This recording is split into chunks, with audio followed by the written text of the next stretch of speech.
evening, good afternoon, good morning, no matter where you are in this fine land of ours. I am so pleased that you've taken time out of your day to spend it with us as we talk about advanced negotiating, finding the win-win. Come on, folks. How much better can you get than a win-win? And of course, that's always challenging to do when you're in a negotiation.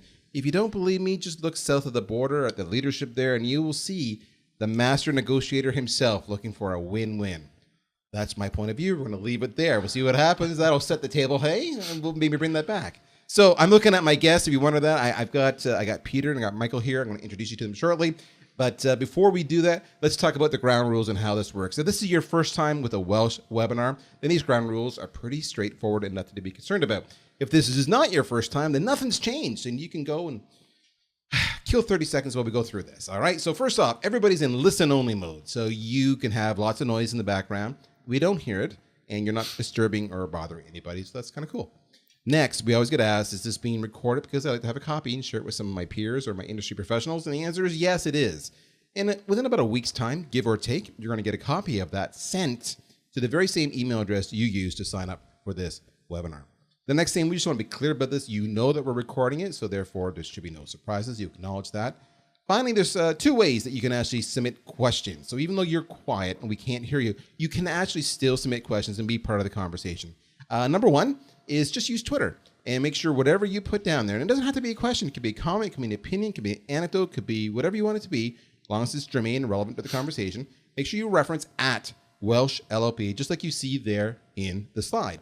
And that is frequently used, but the actual more popular way, it seems, is for people to use the control panel. So when you signed in, probably in your upper right-hand corner of your screen, you got a little what they call a control panel, and it just gives you an option to type in a question and press send. And if you do that, we get it.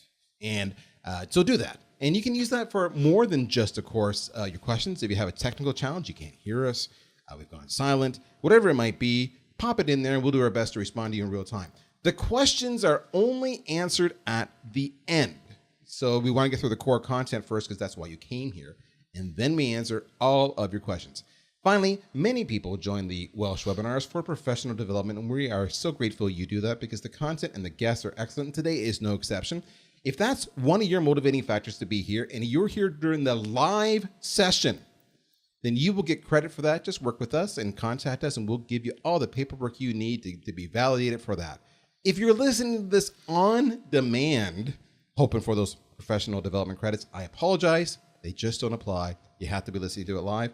Don't shoot the messenger. I don't make the rules. That's just the way it is. All right. So those are the ground rules. I did mention to you that we would introduce you to Peter and Michael, and they're sitting here laughing, and they understand the rules, and they understand what it's all about, which is why today's topic about advanced negotiating is so relevant. First up, Peter Hittema, founder and CEO of Common Outlook Consulting. Let me tell you a little bit about Peter. He consults, coaches, trains, and speaks around the world on negotiation, collaboration, conflict management, and collaborative relationship management. He regularly works with Fortune 500 global companies and also smaller local organizations. In the public sector, he's worked with government departments and international agencies like the World Health Organization. He has also lectured at Harvard and Queen's University and been a visiting professor at INSEAD Business School. So with that said, Peter, welcome to the show, man. Thank you very much. Great to be here. All right. Thank you. And is everything here that I just said about you, is that factually true? Just kind of curious. It is factually true. Now, we just had a conversation for those who are listening, and I said, Peter, I have to admit, I'd never heard of INSEAD before. And what did you share with me, Peter? I said it is actually currently ranked the #1 business school in the world. It's certainly been top tier for many years, based in France, a big campus in Singapore, Abu Dhabi, partnered with Tsinghua in Beijing, and with Wharton here in the Northern American continent. Oh, look at that. Hash mark today I learned. That's fantastic. There you go. All right. Next up, joining him is Michael Birch. I love doing webinars with Michael because we get into these great topics that are not necessarily accounting related, even though Welsh LLP, of course, that's one of their core skills and services. It's management. It's about running an organization. It's about growing the team. And today is no different. If you haven't met Michael before, let me tell you a bit about him. He joined Welsh LLP in 1978 after graduating from the University of Ottawa, where he received his Bachelor of Administration degree. He went on to receive his chartered accountant designation in 1981 and his certified financial planner designation thereafter. He was made a partner at Welsh in 1993, and in 2008, he took over the role of Ottawa Office Managing Partner, a role he continues to fulfill to this day. He is also the chairman of the firm-wide executive committee. Michael, welcome back to the show, man. Daryl, thank you, and thanks for coming back from Vegas in such a hurry to help us do this. I do want to give credit to Peter. He's also been very helpful for me with dealing with my wife. So all those contentious issues, he's been very helpful to me. So. Well, thanks, Michael. I just want to know, is the wife listening right now? That's what I want to No. know. When she does listen, he'll be in trouble, and I'll be having to do some more advice. It's like a value-added service. It's all about negotiating, right? And definitely when it comes to relationships, you want to win. That's it. So let me segue with that, Michael. Talk to me a little bit about how you know Peter, and just give us a little bit of background about how you two got together. Yep. So Peter has done some training for our staff. It was a wonderful experience. And I think what touched me most was his story about how he went from being a banker to a win-win expert. And I think we should kick it off with that. If Peter doesn't mind telling us how he got started in this field, I think that'll open the doors. Yeah, happy to. Thanks, Michael. So the story is fairly straightforward, actually. I had worked in finance for a little while. I went back and did my MBA. And when I was doing my MBA, I read this interesting book called Getting to Yes out of this think tank at Harvard. I thought it was a great book. And then I went into corporate banking. My timing was really excellent. The depths of the 91-2-3 recession, I became a corporate banker. Yikes. So instead of, it was like fantastic timing, right? So instead of coming out to companies saying, hey, how can I help you build your business? How can I help you grow? I want to throw some money at you. All of those things, right? I was mostly saying, hi, nice to meet you. I'm a punk with an MBA. I'm your new corporate banking account manager. Nice to meet you. Give us our money back right now. And so you can imagine that didn't go very well. No. And of course, I didn't say that, but that was the subtext. We said, you have to restructure your business, fire a bunch of people, do a whole bunch of things. If you don't do what we want the way we want it, we might put you into bankruptcy. And we did that in some cases. And it was, of course, brutal. Mm-hmm. And so we started to look for ideas. How can we manage this stuff? And literally a colleague walked in with that book, Getting to Yes, in her hand one Monday morning. I'd kind of forgotten about it. Yep. And I said, I can't believe I forgot that book. She said, I read this on the weekend. It's got some really powerful ideas. Why don't we try it? So we did. We changed how we got ready, and we changed what we did in the moment. And that had an amazing impact. It completely changed the game in a lot of situations. And not only did we get amazing business outcomes as a result, saved companies, et cetera, but also, of course, as you could imagine at a human level, it was really, really rewarding. And so that got me thinking. So I stayed with the bank. I was with RBC at the time. I stayed with them a bit longer, went to the UK with them and stuff, but I couldn't get this out of my mind. And I just kept thinking, wow, that was amazing. I wonder if I could do that for a living. In the end, I ended up hooking up with the folks who wrote that book and moving down to Boston for a while, and the rest is history. Wow. Yeah. Well, that's probably a good segue. So the way this always works for those who don't know what goes on behind the magic curtain, so to speak, is we have one individual, in this case that's me, who changes the slides while the rest of our panelists are busy waxing eloquently about the topic du jour, which of course today is about a win-win negotiating skill. So with that, I'm just going to remind Peter and Michael, as you need me to change the slides, just give me a little shout and I'll do that. In the meantime, let's get this party started, Peter. Let's do it. Thank you. So, let's get right into it. So I've already said kind of where this stuff comes from. You'll see that slide in front of you.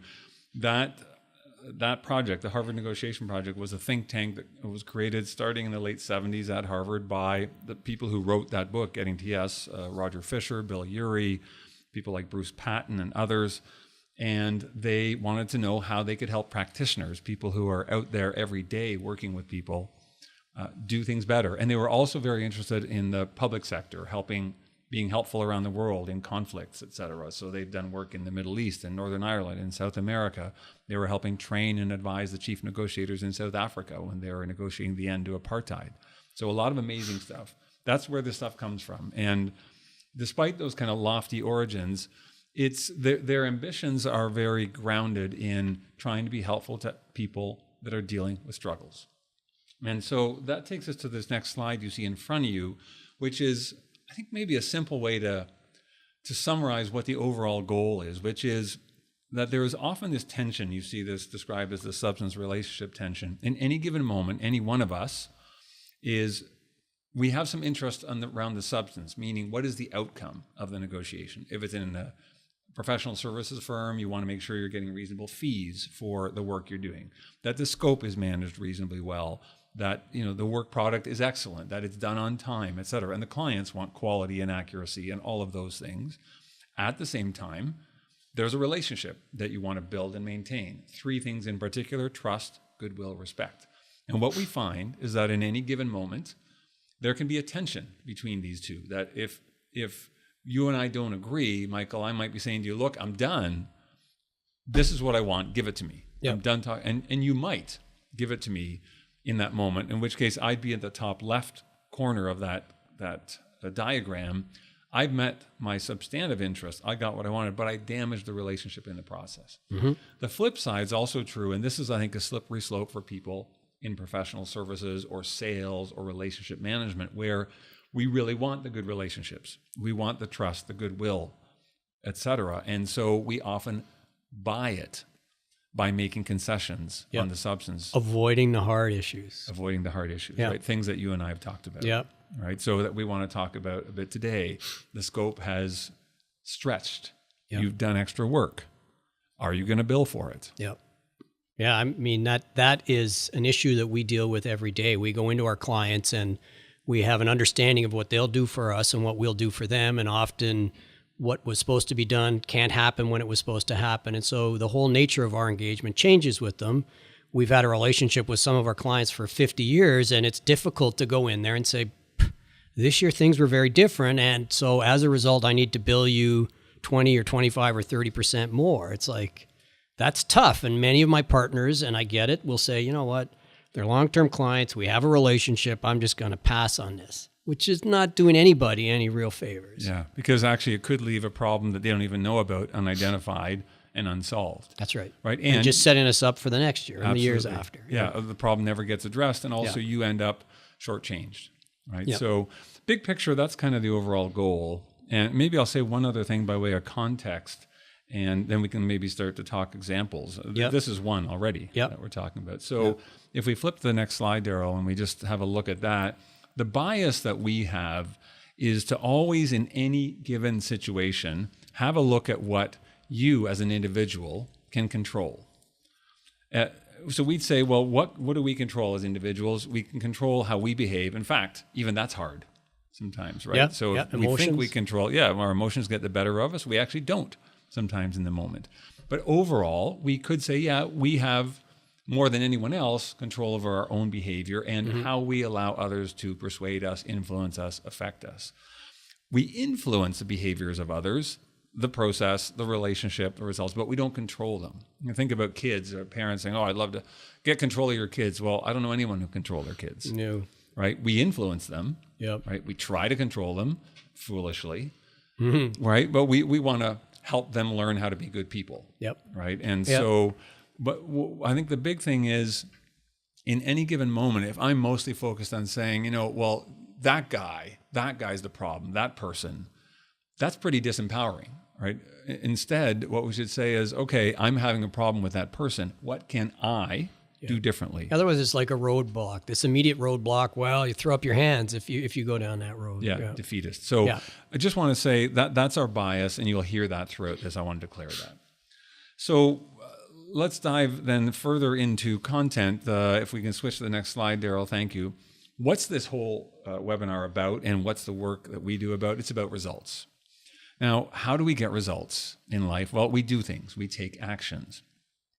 And when let's say I make a request of you, Michael, and I say, can you do this? And you don't do it. A reasonable next step would be to look at my action and maybe follow up, right? So I might just repeat the request. Maybe I've sent you an email, but you're inundated with email. I leave you a voicemail this time, or I call. So I modify the action slightly, and that might work.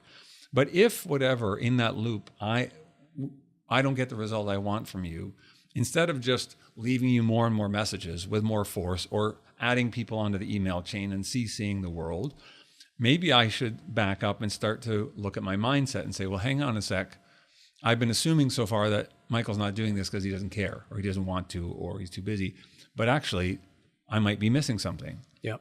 You know, maybe there's a different reason why Yeah. I haven't. I can give you a classic example Sure, of that. that's great. So my wife was working in a consulting capacity, and they were going to do an educational program for one of the schools. And she had spoken to this lady at the school board, and this lady was extremely keen at the outset and was a very good friend of Mariana's. And as time went by, she just kind of stopped responding, and Mariana was just getting agitated, as you would expect. Like, what's wrong here? What did I do wrong? Yeah.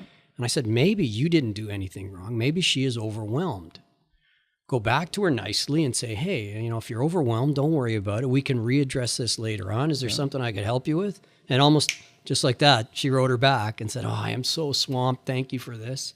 And they ultimately ended up meeting and advancing their cause. So yeah, it's what is going on in that individual's mindset. Yeah, fantastic, right? Yeah. And also challenging our own, right? Because when anyone makes a move that we don't understand the purpose of, our automatic bias tends to be to make a worst case assumption about their motive. And it's understandable because it's kind of a self-preservation thing. You know, if someone is pushing us for something or demanding something or whatever, and we don't understand why. We think, wait a sec, what's up here? And am I going to be harmed in some way? So it's understandable. The problem is that in real life, it's less accurate more often than we think. You know, if you think about it, most of us, most of the time, are just trying to do the best we can with what we've got. Yep. It's interesting. There's two things that jump to mind for me. You mentioned your wife, and you mentioned kids, Peter. I know whenever our kids they're growing up through the years, and they come home and they had a disagreement with a teacher or a student or what have you, or an outside volunteer organization, or rec sports, what have you. We'd always have to say to them, "Do you know what's going on in their life?" Yeah. Right? And yes, maybe they wronged you, or maybe they're just reacting to what's going on to their life. And then, you try to dig down. Sometimes they were wronged, and sometimes there was something going on. And that was, we had to drill it in from a young age. You're teaching a little bit of empathy, obviously, but that was really big. The other thing, I think, and maybe you're going to cover this, I don't know, Peter, is, what you tell me face-to-face where I can see body language is very different than how I might construe an email. And of course, Michael, you said an email, right? Because I bring my biases and my issues and my insecurities to how I interpret that. And I may be creating an issue where there was no issue. Yes. I'd go so far as to say that we are always looking at body language, that we are always in a position where we want to know whether we can trust someone or not. And if it's simply by email or phone message, it's difficult to read that body language. It's difficult to understand, am I in a trusting situation here, or am I being sort of opposed? So it's very true what you're saying. Yeah. And I love that point about trust. I know even from me in the marketing world, and it's the same, it's just people talking to people, is that the first thing you need to do in any kind of transaction, right? Whether it's an e-commerce transaction, you're buying shoes on Amazon, or it's a negotiation for a multi-million-dollar deal, is you got to have a relationship, and the relationship starts on trust. And if you can't have that, then the negotiation is not looking good. It's going to be harder. Absolutely right. And I mean, I think it's incumbent upon each one of us to try to build that trust. One of the ways to do it is to be transparent, right? If we look at this notion that in our mindset, in the kind of assumptions we make about other people are often worst case, if we have any reason to doubt their motive, then it's really helpful to say, okay, so if someone doesn't know why I'm doing something, if they might likely make a worst case assumption, I should explain to them why I'm doing this. Yep. So, hey, Michael, I'm going to ask you if you could put that in writing. It's not that I don't believe what you're saying or trust you. I need to have this to send to somebody else to show I'm not being a fool. This person has put in writing what they promised. Here it is, or something like that. Yeah. So I'm transparent about. But why you don't want to I'm asking. misinterpret. And that too. Yeah. Right. Exactly. So. This simple slide is actually a simple graphic of a lot of years of research on how we learn over time and how we form behaviors. We want results. We do things to get them. And there's this thing in the learning literature called single loop learning. The single loop is we go back and we either repeat or modify our action. When that doesn't work, we need to go deeper. And that's the double loop. That's looking at the mindset. So if you think about something very simple like a thermometer. A thermometer monitors a temperature in a room. It has a certain result it wants. And if it doesn't get it, it can pump more cold air or more hot air, and that's about it. When if the temperature is too hot in a room and it's pumping loads of cold air in and it doesn't know why, it doesn't have the capability to say, hey, what's going on here? Is there a fire in the room? Exactly. Is there a fire in the room? Or are all the windows and doors open and it's 35 degrees Celsius outside and 90% humidity? There's no way I'll ever get it cooled down. But humans do. Unfortunately, we don't use those capacities. So I think the one overriding theme that I want to leave with people today is this notion that if you aren't getting the result you want, don't just look at what you should be doing differently. Start to think about how you might be thinking differently. Challenge yourself. Challenge your assumptions, what beliefs you might have built up about that person, about their situation, about their motives, about what success looks like in the first place to them, to other people, etc. So I have a question for you. Sure. As you go and you counsel people and organizations on this, like, counsel maybe Welsh, and Welsh is comprised of multiple partners of different personalities. Yes. How do you find this part here, getting them to almost step out of themselves and try to look at it objectively? Do you find this one of the hardest parts in the whole process? Yeah, in some ways. I mean, conceptually, it's very simple, but yes, hard in practice. Because one of the things that we need to do when we're doing that is we need to be willing to question ourselves. And there's an identity component to that, because we all like to be right. We like to feel competent, capable, like we believe that we're doing the right thing.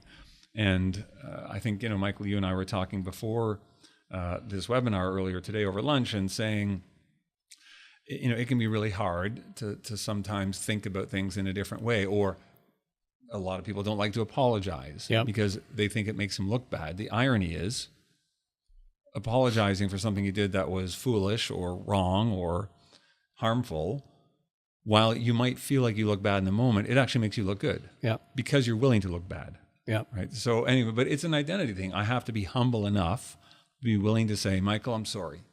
That was just bad thinking on my part, or I didn't consider it, or I was being a jerk, or I was having a bad day, to your point, Daryl, like what's going on in my life.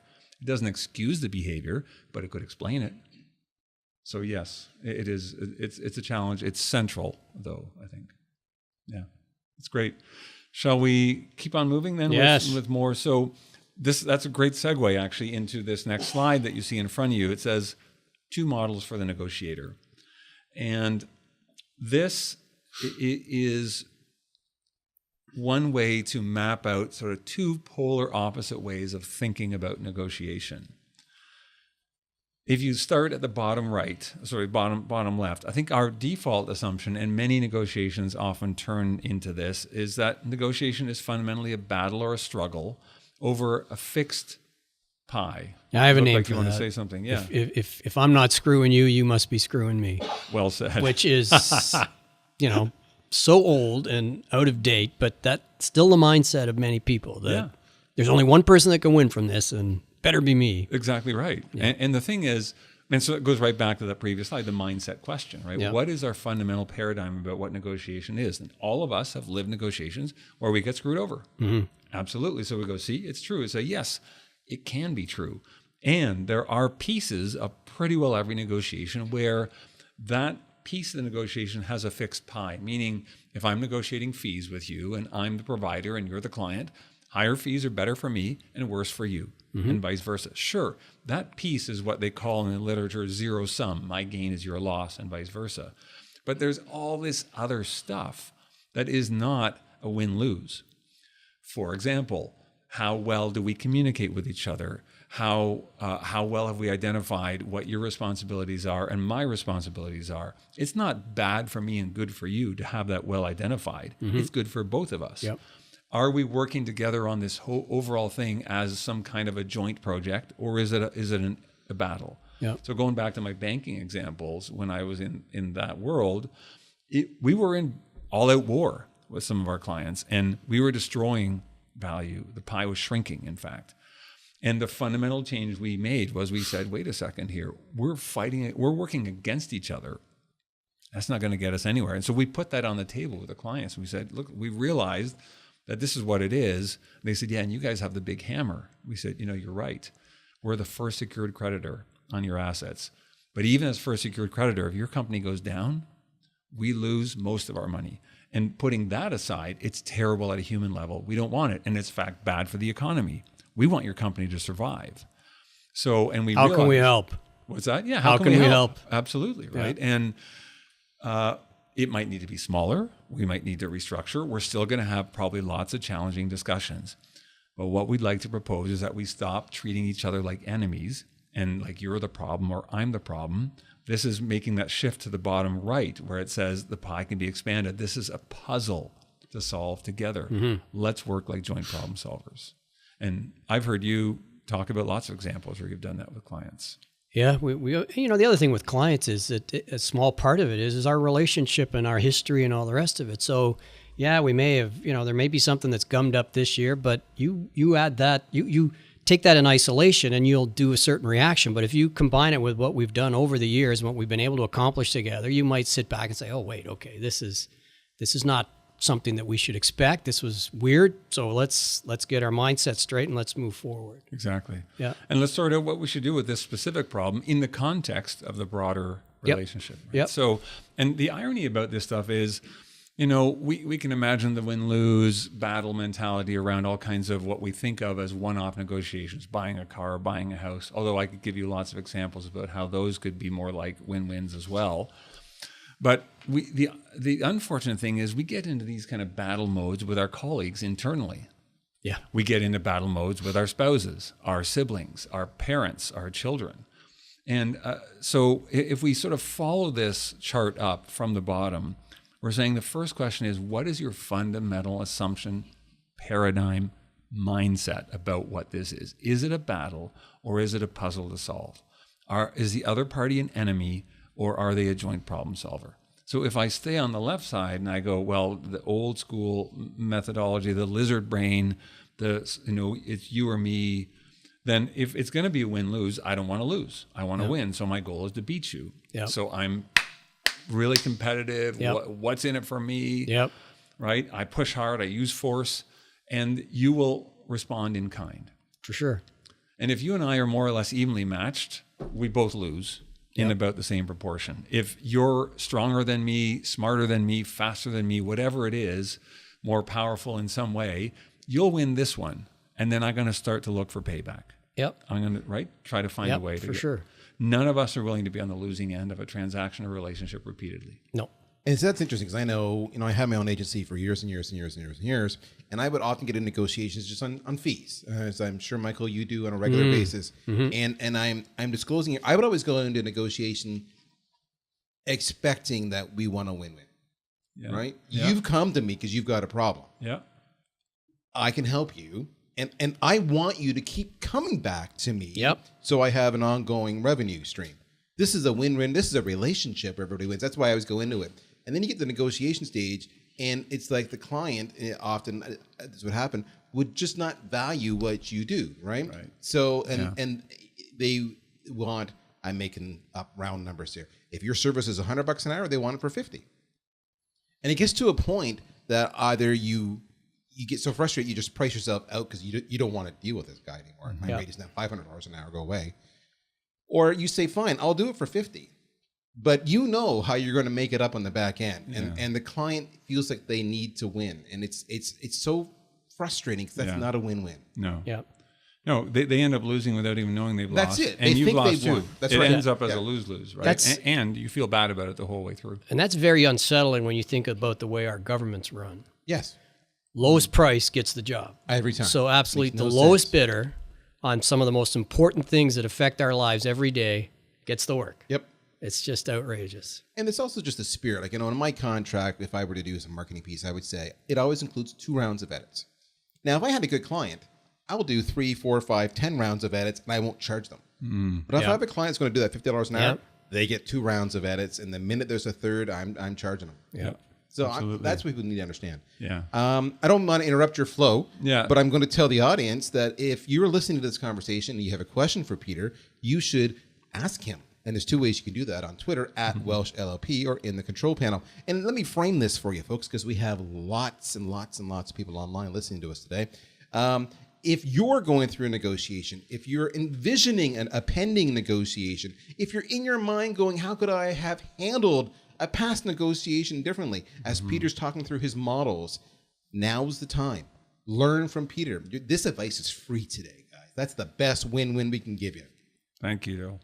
So let's carry on, Michael. I'm just looking at this chart in front of us. I think we've made most of the core points here, which is ask yourself, first of all, what is this about? And, we recommend try to treat most negotiations like a puzzle to solve, a joint problem-solving exercise. Then you are a colleague in that exercise. I'd say especially if it's become a battle, see if you can switch it. Yep. And put that on the table as an item to negotiate. And the goal is maximize total benefits. What does that mean? We all do as well as we possibly can. It's collaborative, meaning you and I are working together on this joint problem, which is how can you and I both do as well as possible, and recognize that actually there are some interests that are in competition here. When we talk about the fee, you'd rather as the buyer have a lower fee. I as the seller would rather have a higher one. Okay, Yep. Let's not pretend that isn't true. Yep. Let's acknowledge it. But what's fair? What's fair, exactly. And then we'll have to negotiate what's fair. That's okay, Yep. as long as we're agreeing that what we're trying to negotiate is what's fair. Yeah. As opposed Not to how you get a deal or how I get a deal. What's fair? what's fair. Exactly right. So hard on the problem, respectful of the people. Hard on the problem, respectful of the people. And I think one of the primary errors that a lot of quote, win-win approaches to negotiation make is that they get sloppy here. They go, well, we want to be, even Getting TS says it this way, hard on the problem, soft on the people. I don't really like the phrase soft on the people because I think you need to be respectful. Yeah. And I think you need to be willing to have some really difficult discussions sometimes. That's not soft. No. That's hard on the problem in respect. You want to do them in a respectful way, or at least try to do them in a respectful way. So that approach, we tend to find more often than not a much higher value outcome. So that leads us directly to the next slide. And we've already talked about this, that really people say, well, how do you do that? You negotiate it. In every negotiation, we would say there are at least two coexisting negotiations. And if you think of this rectangle in front of you as the space where we're allocating our time and attention and conversation in a negotiation, there are two things that coexist. Where most of our effort is focused is the what, the substance. What's the outcome? What's the deal? What are the terms and conditions? But coexisting with that is this how. How am I dealing with you? How are you dealing with me? What is the method by which we're negotiating? Is it a battle? Mm-hmm. Is it a puzzle? Are you my enemy? Are we joint problem solvers? Am I talking over you and interrupting you and being denigrating to you, or am I trying to be respectful? So when you started a negotiation, would you suggest, hey, this is how we want to do it? Mm-hmm. We want a process that we're both participants in, that we both can benefit from. Like, do you put this on the table right up front? Absolutely. Okay. Yeah, especially if there's a question about if there's bad history or if it's unclear, right? So even something as simple as, hey, we haven't really worked together before, or in the context of the bankruptcy and loan restructuring stuff, where we have been in battle mode and we say we'd like to change the game. Yeah, So yeah. And even in the context of a meeting, hey, thanks for your time today. We've got 3 items on the agenda. And Michael, I kind of feel like item 3 is most important for this reason. Do you mind if we start with that? Because I don't want to run out of time. That's a negotiation about the how as well. Yep. Okay. And then you might say, well, actually, I hear that for me, item 2 is more important. And here's why. And you might persuade me. And I go, that's good. Let's do 2, then 3, then 1. Done. Mm-hmm. Like that. So in fact, the more we disagree about the what, the more important it is to agree on the how. Okay. And so transparency, I talked about transparency, worst case assumptions. One of the best things that we see really sophisticated negotiators do is they're transparent about the how. Okay. And they negotiate the how along with the what. Yep. Yeah. Now, if you were in an arbitration type environment, do you think the arbitrator is interested in the how or the what? It's a very good question. Do you have an example in mind that leads you to ask that, or? Well, we've had some disputes with clients, and we've said, okay, we'll go to arbitration. Yeah. And the arbitrator, in my humble view, seemed more interested in just getting to a number that everyone will accept, rather than exploring the how. Like exploring, okay, how did you guys come to this mindset? Why do you feel this is what it should be on both sides? It just seems like that. We're time's of the essence here. I want to just keep hammering away on you two guys to like chisel you down to this place where you'll all walk away disappointed. Yeah, it's so interesting. I mean, I think that's probably not the intention of arbitration, but unfortunately that is the impact of the outcome sometimes. I think, see, for me, arbitration is kind of like an efficient form of court. I mean, it's probably better than a long, drawn-out legal battle. It's for sure more less costly, and it's faster. Unfortunately, it too often is something like you described. Yeah. Depends on the arbitrator. Some arbitrators, I think, will be more interested in, like for me, arbitration is a how. The process of arbitration is a how unto itself. It's you tell me your arguments, the other party tells me, and then I decide for you. And in that process, if they ask better questions, I think the what will be better. Okay. Now, if I contrast that with mediation is a process where I try to help you and the other party find an answer together. So there I have to be a lot more interested in the how. I'm kind of, there is a structure, there is a process to it, but I'm very much negotiating with you guys about what should we do next? Tell me a bit more about this along the way. Okay. So I guess I'd say arbitration can be that way, and it sounds like you've experienced that, which is unfortunate. For sure. Right? It's still a lose-lose. It's just a less costly and faster one. Yeah, fast. Like, let's get to the bottom and Right. Yeah. And there may be some that can be better than that. So okay. okay, I think that we're takes getting us a bit behind here, so let's Yep, keep moving. Yep. We're so much to talk about, so little time to talk about it in. So it's a great. This leads us to our very next point, though, which is a fundamental distinction on a very practical level that can help you do better and find more win-wins. Is this distinction between the position and the interests? So most of us negotiate over positions most of the time. It's our stated request or demand, and it's one way to meet our interests. But the interests are our goals, objectives, concerns. They're hidden behind the position. For example, I might want good value. We had a client in Brazil a while back where they had a new CEO. Sorry, our client had a client who had a new CEO who was demanding a 20% reduction in fees, and in some cases, 40%. Okay. Obviously, they couldn't say yes to that. His position was, I want you to cut your fees by 20 or 40%. But the interests, well, we said, what were those? They said, well, obviously he wants to save money. I said, okay, what else? What else? And so we went in and did a consulting project for them.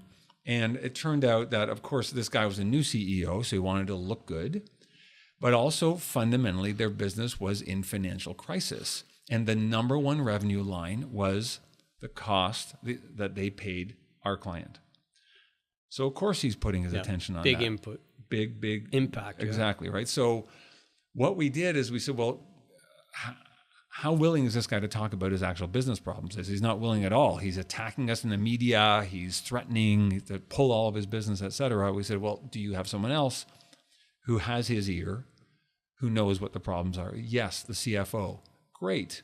Let's engage the CFO. And it turned out, of course, that what they really wanted was to save money, and they thought this was the way to do it. What they ended up doing was changing the way they did business together. Our client didn't have to cut their fees, didn't have to cut their margins. They fundamentally restructured how they worked together, which dramatically cut their company's costs. So when you get a position from somebody, hey, I want you to cut your fee, ask What's behind that? What's behind it? Well, because it's too high. Why is it too high? Well, what's this in service of? Okay, because any buyer wants value, right? You giving me your service for free is too expensive if it doesn't provide me value. Yep.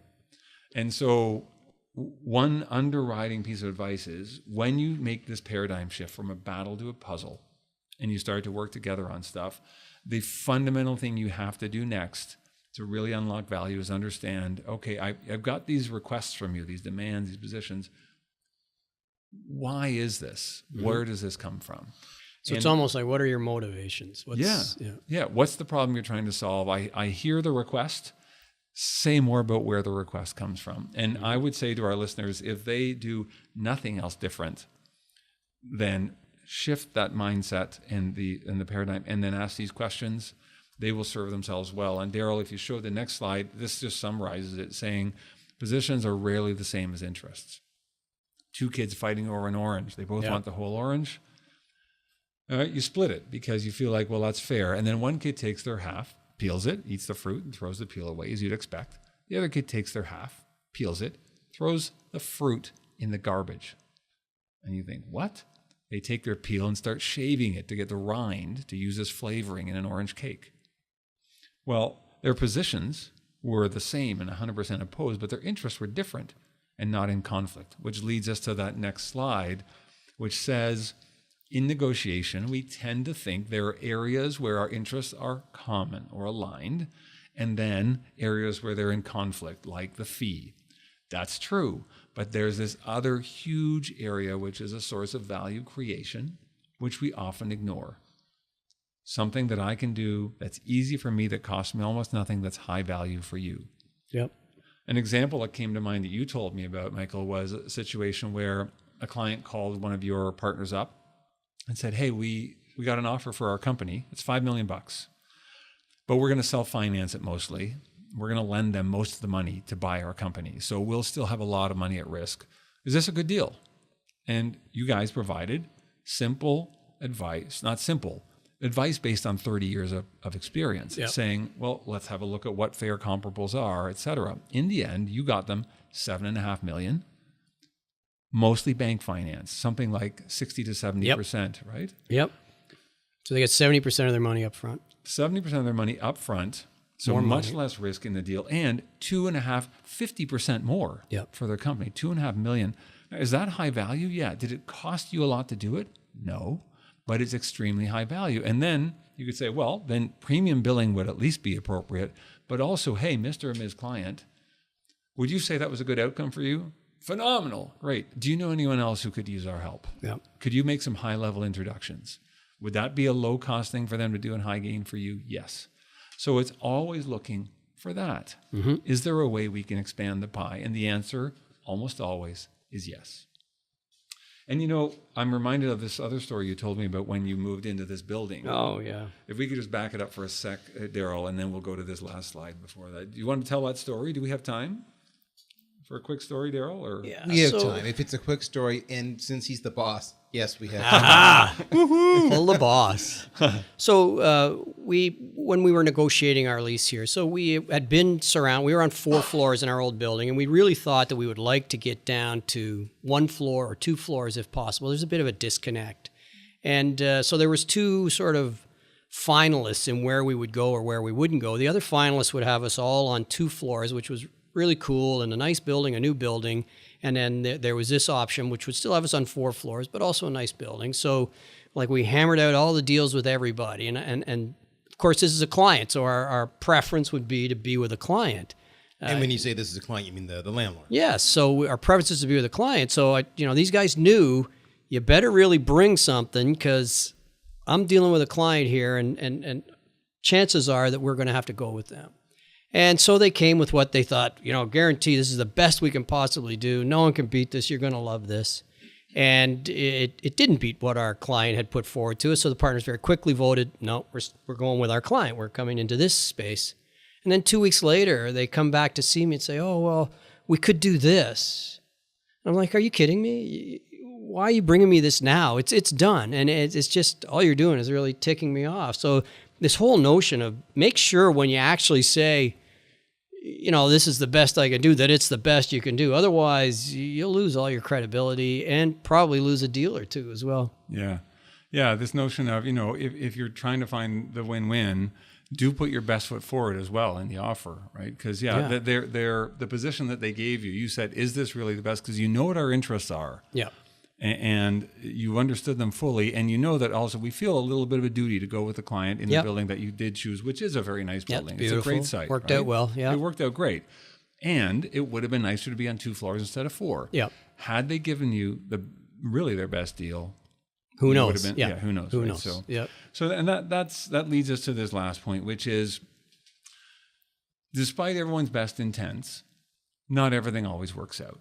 And sometimes you have to have a difficult conversation. And so ideally, if we could have these points build one at a time, we would do that. But this format has them all in front of you. So I'm going to walk you through the point 1 through 6 and just have you imagine if you're in a service environment and you have a client that you have agreed on a project with, and there's been some scope, and the scope is defined and it has expanded. and you've done a whole bunch extra work, and now you got to bill them an extra 20 or 30%. That's a difficult conversation to have with them, right? So, Michael, I would ask you, first of all, just generally speaking, that's kind of like giving someone bad news. If someone's going to give you bad news, how do you like to get it? I like to not get it, I guess, if I have to get it. But yeah, like, let's not dance around. Let me know what I'm up against. Give me the news now, and then let's work with it. Right. Like, give it to you straight. Yeah. Right? So, and right up front. Like, just up front. let's do Exactly. this. Yeah. Now, what's interesting is I've done this work in all kinds of different cultural contexts with different national cultures, corporate cultures. When I ask people that question, more often than not, in the vast majority of cases, that's the answer we get. Yeah. But what's interesting is we often don't do that. Yeah. We beat around the bush. Yeah. We try to soften the blow and stuff. Yeah. But also, it's our own anxiety that's causing us to beat for around sure. the bush, right? For sure. So our advice is do what most of us would want, which is, first of all, if you even need to introduce the subject, do it very briefly. Hey, Michael, we got to talk about this project. There's some extra work. Let me tell you where we're at, and get the bad news right out early.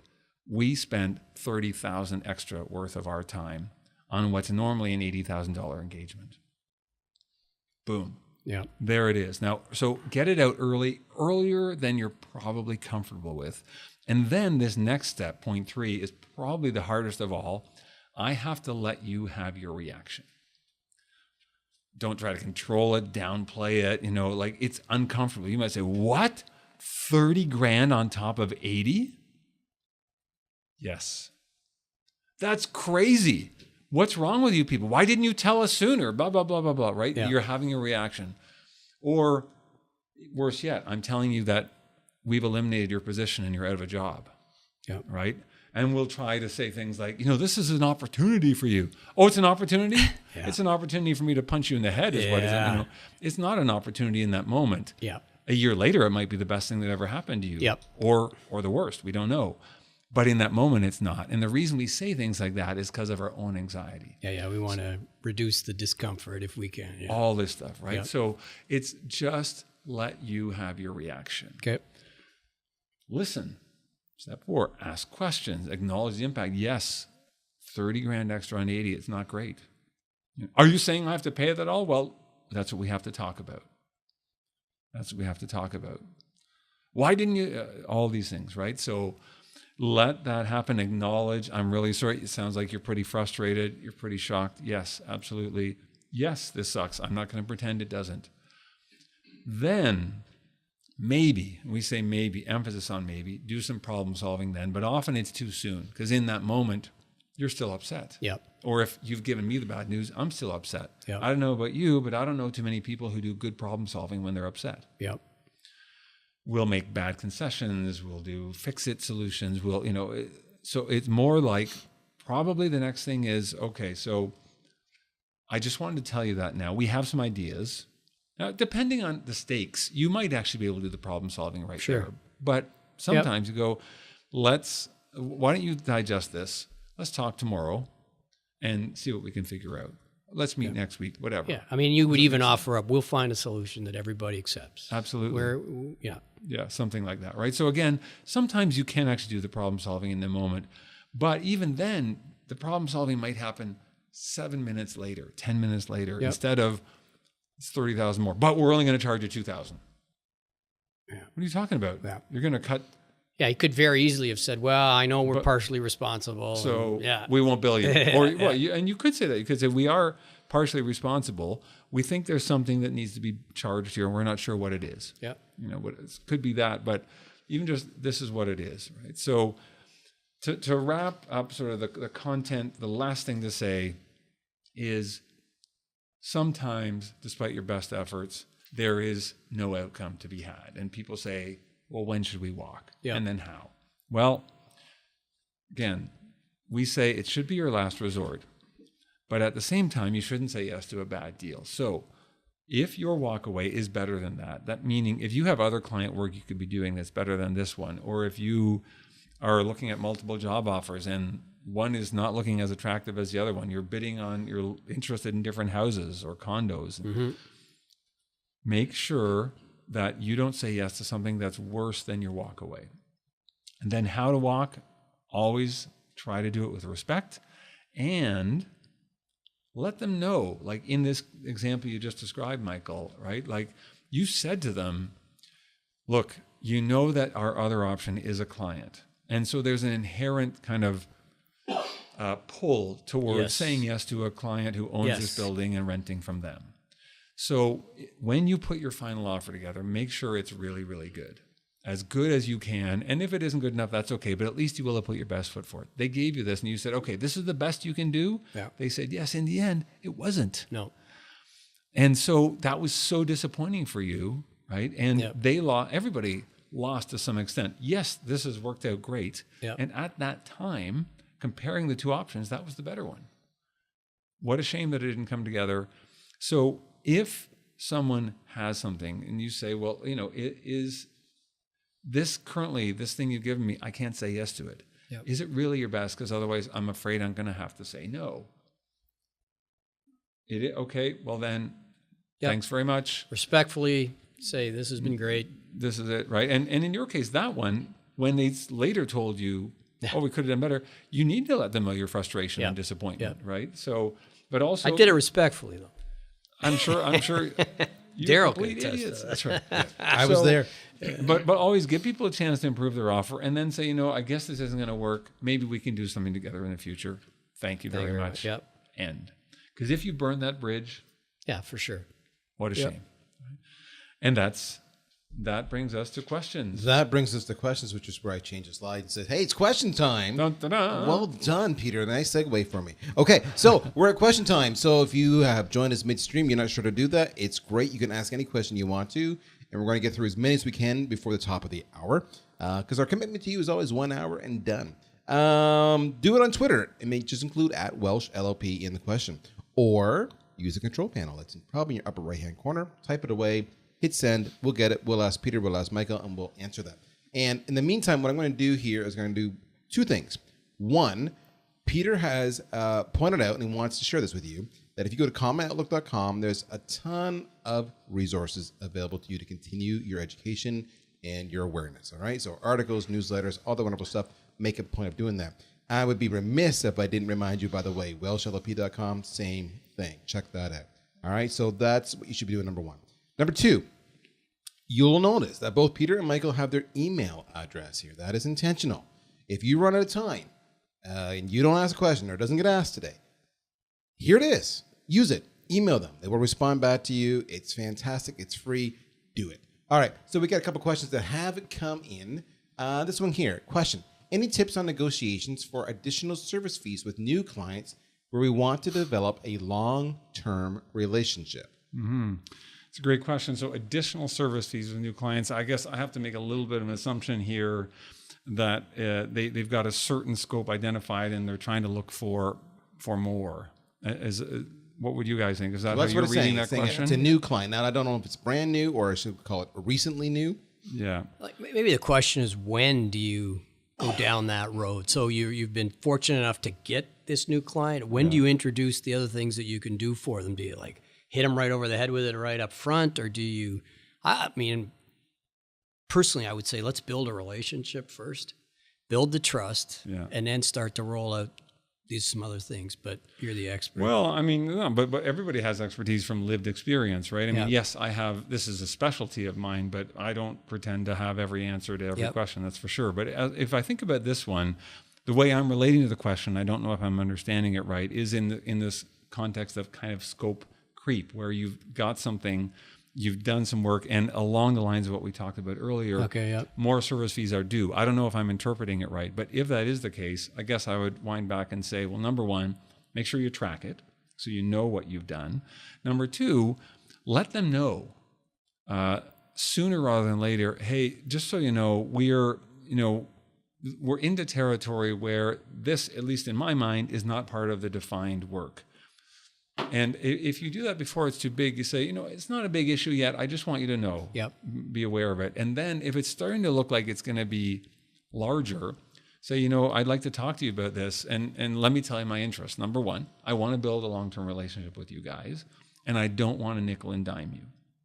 So what I've done so far, it's okay. It's not a problem. At the same time, for this to be a really good relationship, it has to be a two-way street, and we have to be valuing both sides' time and effort. And so I feel like it's looking like there's more work that's going to need to be done. And I would like to sit down and talk with you about whether you feel that this is outside of scope as well. And if so, what would appropriate compensation be? Would you be willing to do that? That might be something. Letting them know, I don't want to nickel and dime you. And yeah, you might throw something in, like you say, you get to know them, you build a relationship. But a good relationship is really a two-way street. So even a provider shouldn't always be the one who has to eat the excesses, if you will. Does that make sense? Absolutely. Those would be a few thoughts. Michael, it's looking like there's more webinars that need to be done. I'm just wondering if we could just, look at the bigger picture here and how we can, get a win-win relationship here in my compensation model. I have to determine your interests and your position first, and then I will explore mine, and we will get together later. Which is probably a great segue to this next question, in line with what Michael is doing right there, and piggybacking off your discussion around, what if the other party has the hammer? You had that conversation with the bank. The question is, what if the other party is just simply more powerful? Yeah, sure. And actually, can I just, before I answer that, I see something else here. It looks there like is. You did see that one. A conversation with your boss for a raise.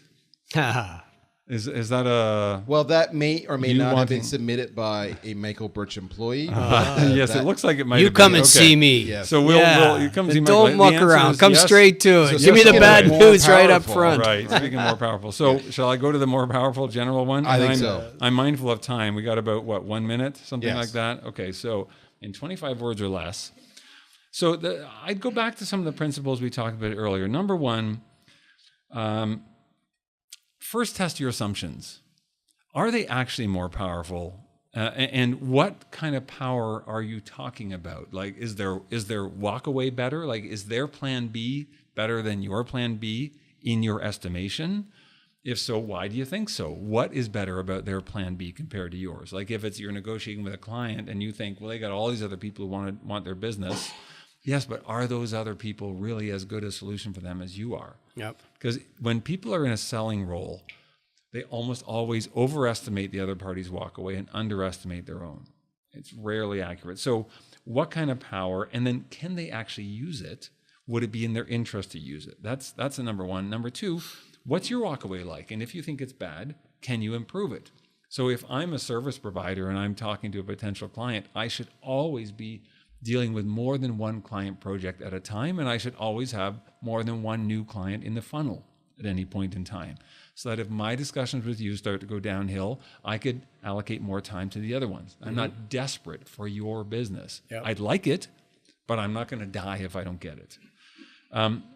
So improve that walkaway alternative. If one starts to go down, spend a little more time and energy on the other new business that you're working on. Third, Which slides the power in your direction ever so does. slightly. Yep. Yes, it does, right? Yep. Absolutely. Power is not static, Yep. right? And then engage other parties if you need, your colleagues, their colleagues. Sometimes, like we talked about earlier, you can't get access to somebody. Can somebody help you get access? And finally, remember, it always comes down to a choice, right? So if your walkaway is better, you shouldn't say yes to this. If it's not, but this is a really bad deal and it feels wrong, you might still decide to say no. And sometimes that sends a really powerful signal. So be careful about the power question, because I think we let it play too much of a role in negotiation. What are your interests? What are you looking for? Does this meet it or not? And if it really doesn't, maybe you say, thanks for your time, not today. With that, we are going to wrap up today's webinar, which was all about advanced negotiating, finding the win-win. And we were joined, of course, by Peter Hittema. Peter, thank you so much for your time today. You're very welcome. And Michael, as usual, great conversation. Love the storytelling. Love the real-world application of what we talk about every single webinar. Thank you so much. My pleasure. All the Thank you. best. For more information, welshllp.com or commentoutlook.com. Don't be shy. Give these guys an email. Ask them your questions, especially if you're going to watch us offline. In the meantime, you're going to get a copy of this in your inbox if you're listening to this live. We thank you for your time. We hope to hear from you again real soon. We will talk to you soon, folks. Take care. Bye-bye. Bye-bye.